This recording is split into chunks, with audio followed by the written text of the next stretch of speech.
খোলার পরে আমরা দেখতে পাই এতে তেমন কোনো কিছুই দেওয়া নাই, জাস্ট একটা ছোট ব্যাটারি দেওয়া আছে আর একটা মিনি সার্কিট, এটা চার্জার প্লাস সুইচের জন্য সার্কিটটা দেওয়া আছে। আর একটি ছোট মোটর দেওয়া আছে, মোটরটি 4 ভোল্টের একটা ছোট মোটর দেওয়া আছে। আর এই যে ব্যাটারি, এই হলো আমার এই পুরো সিস্টেমের, মানে পুরো একটা ভ্যাকুয়াম মেশিনের সার্কিট প্লাস এই যেটা মূলত এই মোটরটা অনেক স্পিডে ঘোরে।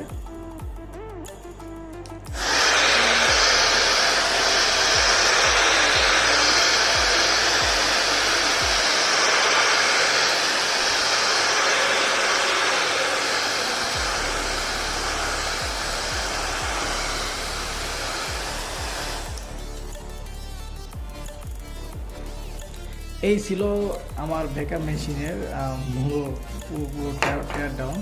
সাধারণত এই ধরনের ভ্যাকুয়াম মেশিন কত দাম হতে পারে, তো আপনারা দারাজে অথবা বিভিন্ন অনলাইন সাইটে গেলে, অনলাইন সাইটে বলতে কি দারাজ অথবা অনেকে মার্কেটিং করে এই ধরনের ভ্যাকুয়াম মেশিন বিক্রি করছে। এটা জাস্ট একটা 4 ভোল্টের মোটর আর এর সাথে একটা ছোটো সার্কিট আছে যেটাতে ব্যাটারি চার্জিং কিছু আছে, মানে ব্যাটারি চার্জিংয়ের জন্য একটা সকেট দেওয়া আছে আর সামান্য পরিমাণে কম্পোনেন্ট যেটার মাধ্যমে ব্যাটারি বিএমএস